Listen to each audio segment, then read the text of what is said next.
দর্শক, যেমনটি বলছিলাম যে চিকিৎসাধীন অবস্থায় মাইলস্টোনে আরও একজন শিশুর মৃত্যু হয়েছে। এ বিষয়ে আরও বিস্তারিত জানবো। বার্ন ইনস্টিটিউটে আছেন আমাদের সহকর্মী সাবরিনা মজুমদার। আমি যুক্ত হচ্ছি তার সাথে। সাবরিনা, একজনের তো মৃত্যু হয়েছে আমরা জানতে পেরেছি, তো বাকি যারা আছেন চিকিৎসাধীন অবস্থায় তাদের এখনকার অবস্থা কেমন দেখছেন, এবং বিদেশি চিকিৎসকরা যারা আছেন তারা আসলে কি পরামর্শ দিয়েছেন যদি জানাতেন আমাদেরকে।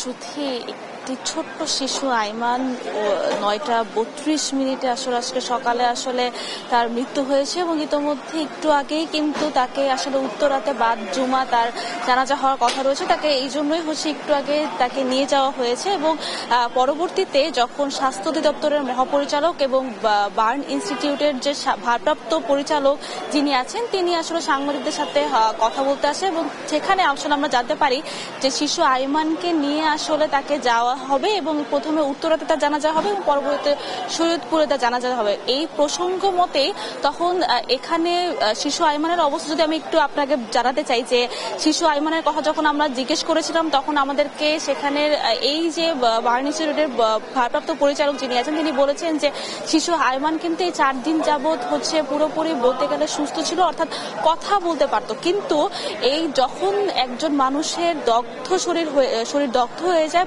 পুড়ে যায়, তখন আসলে এই জিনিসটা এই দগ্ধ শরীরে আসলে কোনো ধরনের কোনো বলা যায় না যে কখন আসলে ক্রিটিক্যাল সিচুয়েশন হয়ে যায়। তো শিশু আইমানের ক্ষেত্রেও এবং সেটি হয়েছিল যে প্রথমে সে একটু হলে কথা বলছে, তার যে স্বজনরা তারাও চিকিৎসককে বলেছিল যে তারা সেই শিশু আইমান যেহেতু কথা বলছেন তার অবস্থার উন্নতি হলো না কেন, এবং পরবর্তীতে এই যে ভারপ্রাপ্ত পরিচালক আমাদেরকে বললেন যে এইটি যেহেতু বলা যায় না সেহেতু পরবর্তীতে আসলে সকালবেলায় তার অবস্থা আশঙ্কাজনক হয়েছে এবং পরবর্তীতে সে মৃত্যুর কোলে আসলে ঢলে পড়ে। তো এর পরবর্তীতে আমরা সাংবাদিকরা জিজ্ঞেস করি যে এখনের পরিস্থিতি আসলে কি। তারা যেটি বলেছেন যে এখন ইতোমধ্যে কিন্তু চীনের যে একটি দল এবং সিঙ্গাপুরের যে একটি দল তারা এসে পড়েছে, এবং বৈঠকে তারা বলেছেন যে যদি কোনো রোগীর আসলে বাইরে যাওয়ার আসলে প্রয়োজন পড়ে তারা অবশ্যই সিঙ্গাপুরের টিম অথবা চীনের টিম তাদেরকে বাইরে নিয়ে যাবে, বাইরে চিকিৎসা দিবে যদি তাদের পরিবারের মতামত থাকে। এবং এরও সাথে যদি বলতে চাই যে 15 জন ইতোমধ্যে আসলে রিলিজ দেওয়ার মতো তারা বলেছেন যে কালকে থেকেই আসলে এই 15 জনকে রিলিজ দেওয়ার মতো, এবং তাদের থেকে কালকে থেকে আসলে রিলিজ দেওয়া শুরু হবে এই 15 জনকে। এবং তবে ইতোমধ্যে এখানে 3 জন অভিভাবক এবং 2 জন শিক্ষার্থী কিন্তু এখন পর্যন্ত তাদের পরিচয় আসলে জানা যায়নি।